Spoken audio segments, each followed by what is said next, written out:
Now I know what you're thinking. Why would you want to attach an enterprise-class wireless access point to a drone? Well, it's not so I can have the drone follow me around all day, flying just above my head and showing I have great Wi-Fi signal all day long. Although that would be kind of cool. Now what I want to try and solve is a problem for wireless network designers who often use a method called access point on a stick.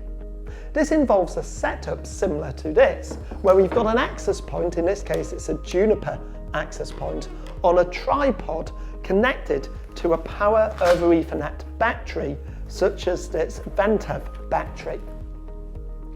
Now the wireless engineer would measure the signal coming from this access point to see how much of the building it will cover, and work out where they need to place additional access points. Now this methodology works well in standard office environments, where the ceiling height is around 2.5 to 3 meters. We can raise up the tripod to the point where the access point would be installed. But what if you're designing Wi-Fi in a 15-meter high warehouse with 14-meter high racking? Why can't you just put the access point on a drone? Well, I guess there could be many reasons why not. But the way I see it is, why don't we have some fun trying? I have been a big drone fan ever since buying my first drone a number of years ago, the DJI Maverick 2 Zoom, which in turn led me to buying the DJI Mini 2. Now this is a great little drone because it's under 250 grams, which in the UK you can fly without a lot of the restrictions which are placed on the larger drones, providing you have a drone operator and flyer ID. Problem is, I have no idea how you would attach an access point to either of these drones. So I think a little bit more research is needed. So I'm going to try and find out how much can this DJI Maverick lift. What I've done is I've got a milk bottle and I've marked on some lines which I've used a scale to weigh the water, and then I've drawn on these lines. So we're going to lift it up. It's currently got 2 kilograms in here. I don't think it'll lift 2 kilograms, but then we'll pour some water out and see what weight it can lift. As you can see in my test, the drone was not able to lift 2 kilograms. So I poured out some water and we went down to the 1.5 kilogram line, and then we tested again. And once again, the drone could not lift the milk bottle. So I poured out even more water. This time we went down to the 1 kilogram line.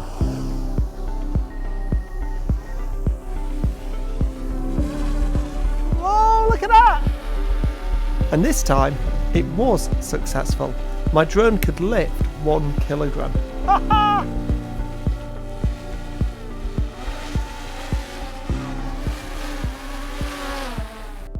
So a DJI Maverick drone can lift about 1 kilogram. But is that going to be enough? Well, let's take a look at some of the different access points we may want to lift. Now I'm going to be using Juniper Mist wireless access points. And this video has been sponsored by Juniper Networks.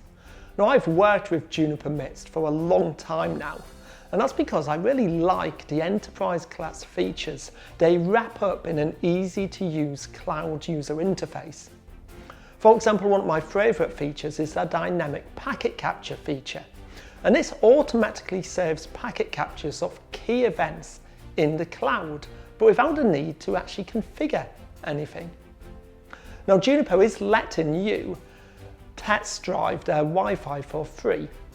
So check out the link below, it's juniper.net/MackenzieWiFi, to see if you qualify for free Mist access point and a 90-day trial of the Juniper Mist cloud services.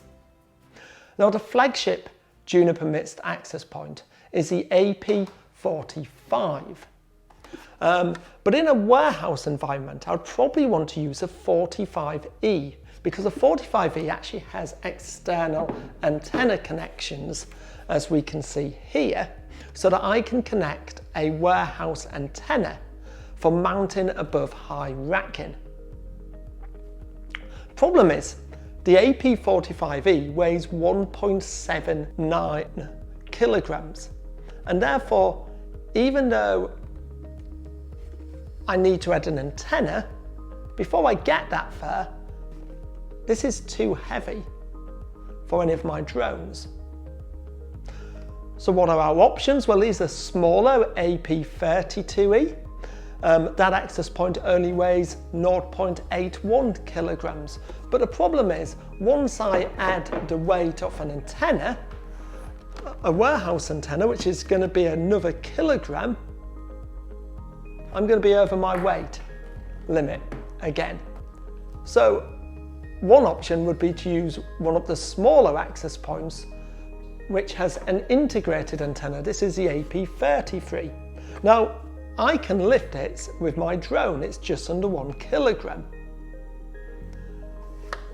But it's not really ideal for my use case of warehouses where I'm trying to get an access point 14 to 15 meters high above racking, and using integrated antennas is just not going to work in those environments. But maybe I'm going to be forced to just sort of using the AP33 as a bit of a proof of concept of, does AP on a drone actually work for site survey?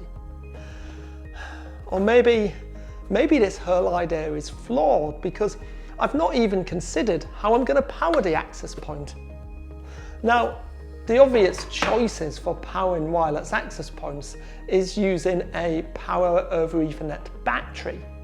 And the power over Ethernet batteries that I tend to use is the Ventev VenVolt 2 and the AccelTex Accelerator. Now the VenVolt weighs about 1 kilogram itself, and the Accelerator 2 weighs 0.66. So the Accelerator is lighter, but even if I combine that with the smallest Juniper Mist access point, which is the AP12 at just 0.6 kilograms, when I add them both together, I'm still going to be over the weight I can lift with any of the drones I currently have.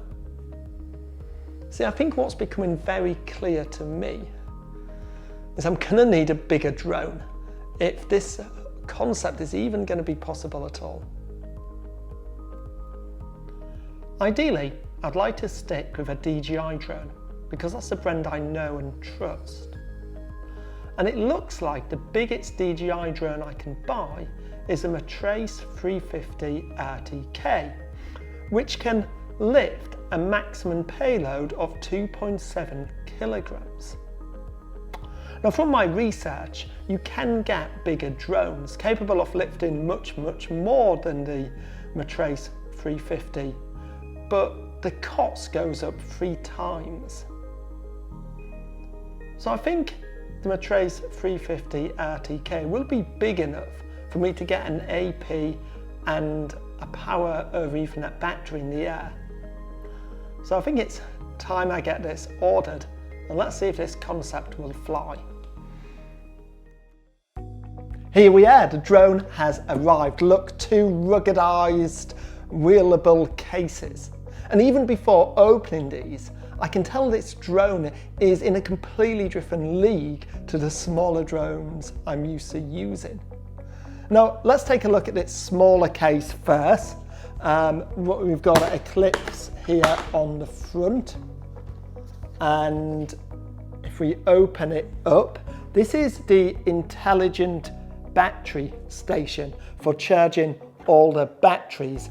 What we've got here, let me just lift that up, is you should be able to see we've got 8 bays for charging the batteries. Now the Matrice 350 RTK drone takes 2 batteries. So you could carry 4 spare pairs of batteries with you in this case, fully charged up, and that would allow you to get plenty of surveying done. What we really want to do is look at the drone itself. So let me just put this on the floor for a second.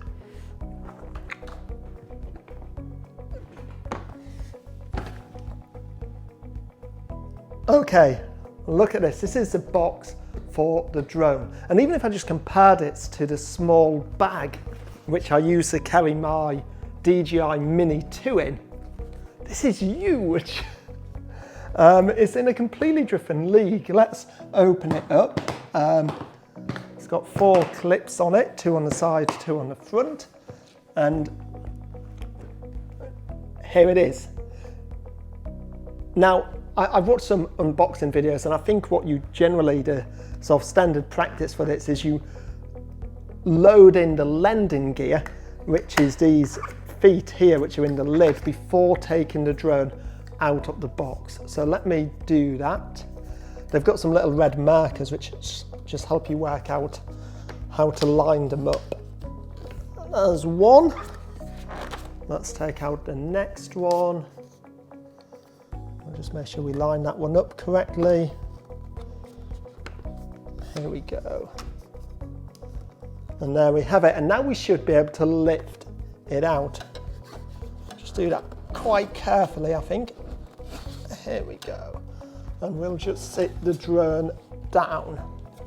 Now also in this box are batteries. So we've got a couple of batteries for the drone. And there's also the controller. This is a serious piece of kit from the looks of it.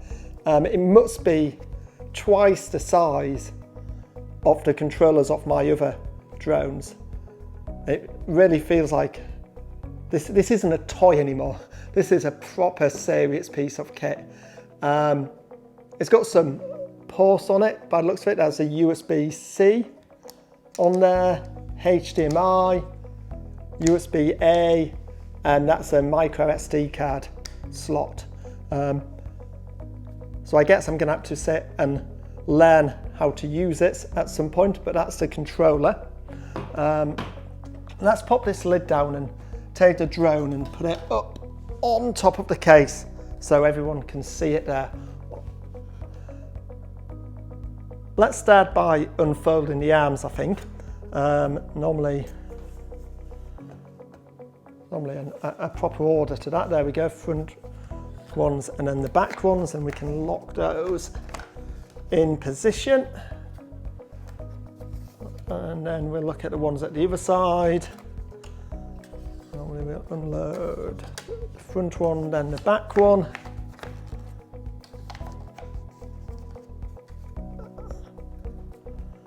And there we have it, the Matrice 350 RTC drone. It is a beast. Let's put the batteries in. There we go, slot one in there. These have got these little indicator lights on it to tell me how much charge is in. They probably really need charging, but we'll just stick them in for now. And there is the drone. I've got to admit, as I look at this drone, it's just far bigger than I think I was even expecting. And what have we got on it? We've got some little ports here. I think these are the expansion ports I've read about. I think they call them the E-port, which allows you to connect different things up, devices like other cameras or single board computers if you want to do various stuff with the drone. I'm actually wondering whether I would be able to get power out of one of these slots and actually be able to power the AP from the drone itself. Now, while that's going to use the batteries of the drone to power the APs, it means I wouldn't need to attach a PoE battery, and I think keeping the weight to the minimum is going to be really important. I've got to admit, actually, now the drone's here in front of me, I'm feeling quite overwhelmed by it. I'm just wondering whether I've just taken on a bit too much here. Now when I brought a drone, I did also purchase 2 drone certification courses as well, just to make sure I'm qualified and I understand how to fly this drone. So maybe after taking those courses, I'm going to feel a bit more confident about it. But just looking at the drone, there's sensors all over it. We've got sensors at the front, on the side, on the top. I believe, yeah, at the back here, there's sensors. I'm just thinking, where could I attach like an access point and even an antenna where I wouldn't be blocking any of the sensors? It looks like it'd almost be impossible. There is at the front here this gimbal where you can attach a camera, and the camera would probably just sit here, and I guess that is a spot where there isn't any sensors because the underneath sensor is at the back of the drone, but it doesn't really feel like a big enough area to attach an AP to it. In fact, if you take the sort of warehouse antenna, you can see there's no way I'm going to be able to attach that without blocking any of these sensors. I don't really know whether this is even going to work or be possible. I'm starting to think access point on a drone might be one of the most stupid ideas I've ever had.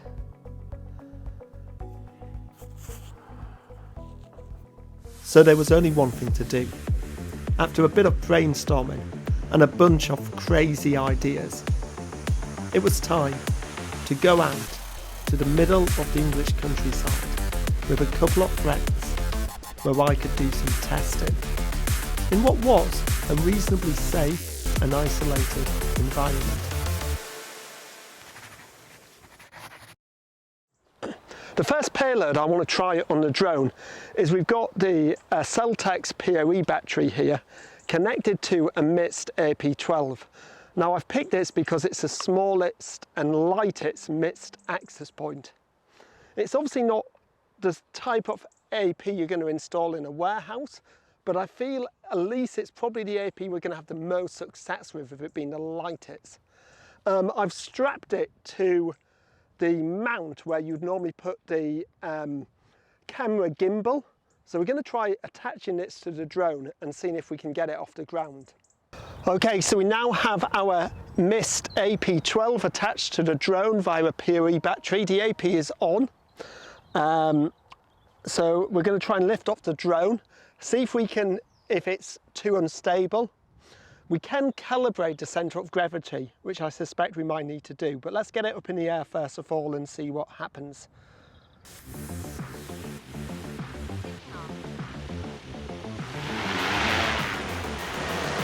That's not bad actually.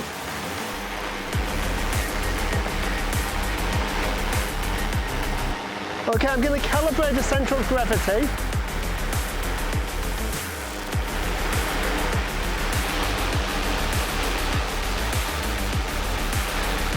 It's going to take 10 seconds to calibrate.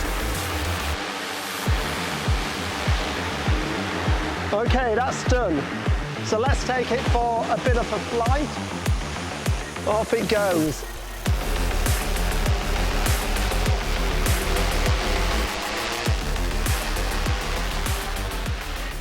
And we're going to lift it up into the air. I'm going to just have a look, see if I can pick up the Wi-Fi signal on my phone.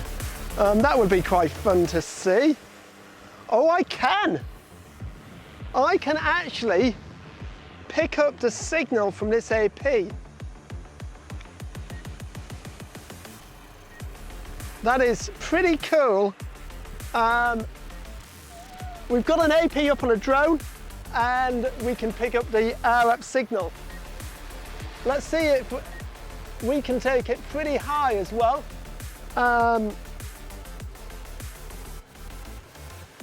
Which is great.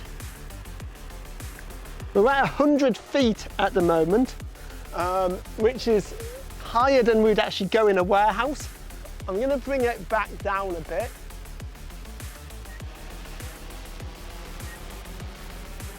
Success!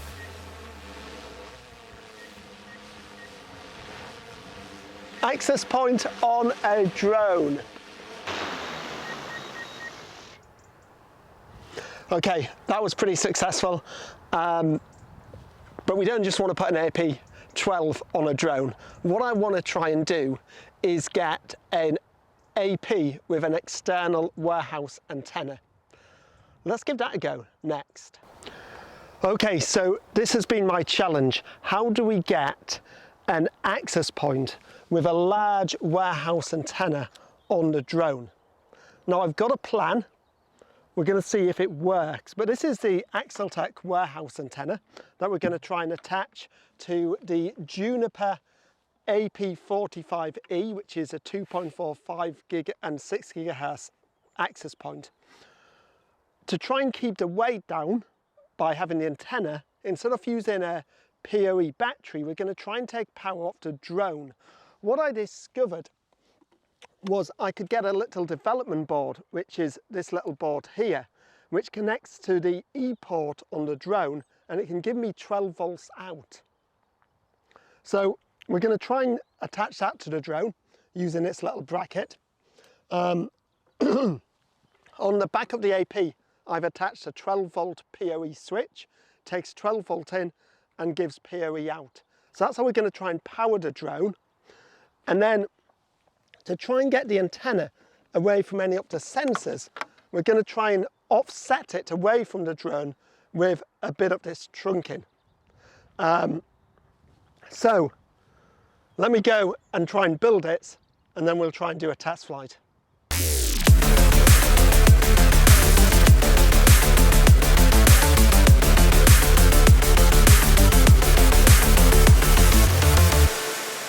I now have my drone with an AP45E on the top of the drone. It literally is an access point on a drone. We've got the warehouse antenna stuck to the front, sort of jogged out so it doesn't interfere with any of the infrared sensors or the vision system. Now, I will be honest, I'm really not sure whether this one's going to work or not. In fact, I'm sort of thinking it won't, it's going to be top heavy. But I guess there's only one way to find out, is to give it a go. So we'll fire it up and we'll see if we can get it in the air. Oh, it's in the air! I'm going to calibrate it.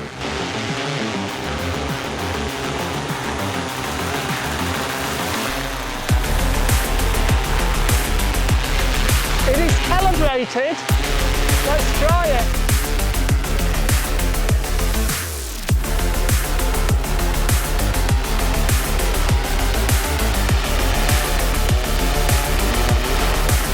Oh, it rocks a bit when you move it. Look at that.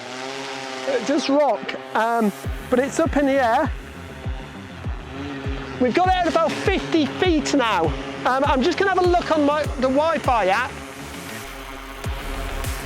I'm getting a minus 57 dBm from the AP, so getting a good signal. Let's try going a bit higher.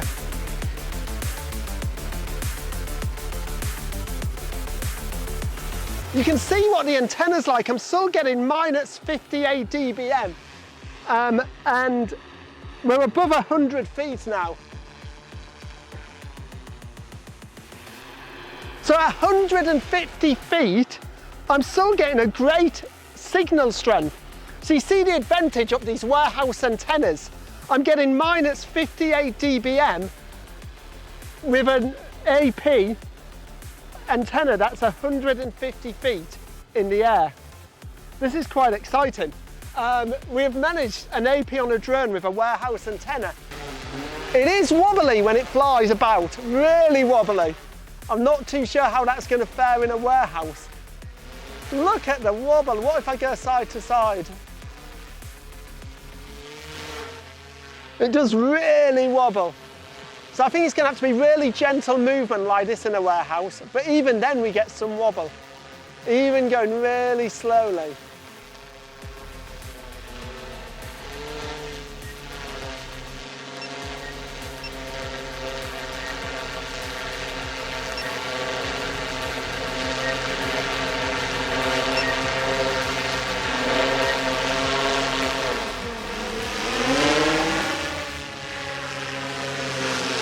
I'm very excited about this now. Woohoo! We've got an AP on the drone!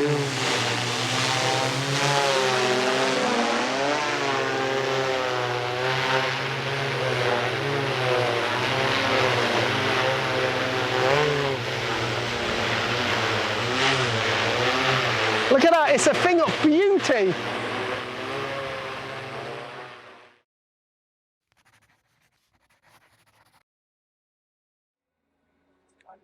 So here we are at the warehouse where we're going to attempt to fly the access point on a drone for the first time. If I'm going to be honest, I am a little bit nervous at this point. It feels like the real crunch time for this project. But let's give it a go and see how we get on. Okay, time for a first test flight. Let's see if this is going to work.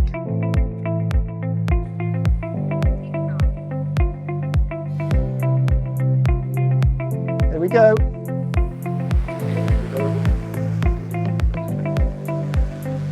There she is. Let's calibrate the centre of gravity.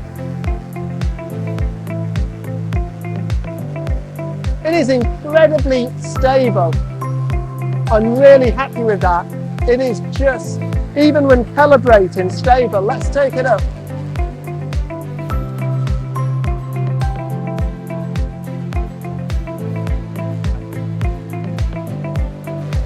We can move the drone backwards.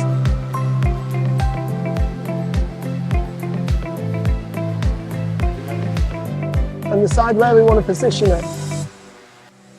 This is incredibly exciting. It is absolutely 100% successful.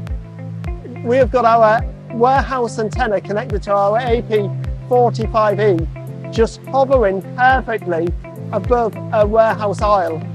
So I've got the drone now right above my head.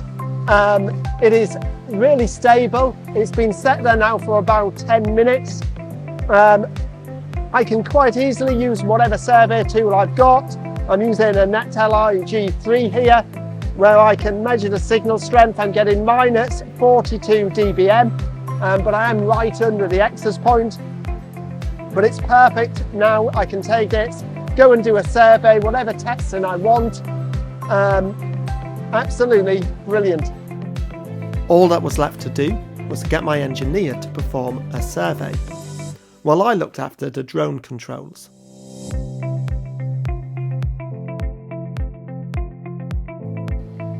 Once the survey was complete, it was time to take the access point on a drone down. This was so much easier than when you have an access point on a cherry picker or you're using a massive industrial mast.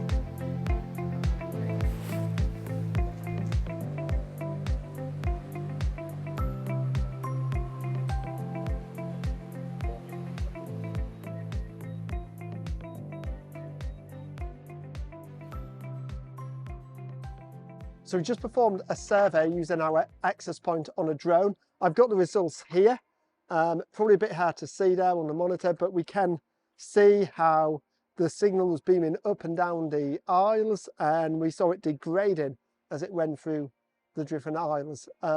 Very, very successful test. Really pleased how today went. It shows it is actually possible to place an access point on a drone for warehouse surveys. It is incredibly stable.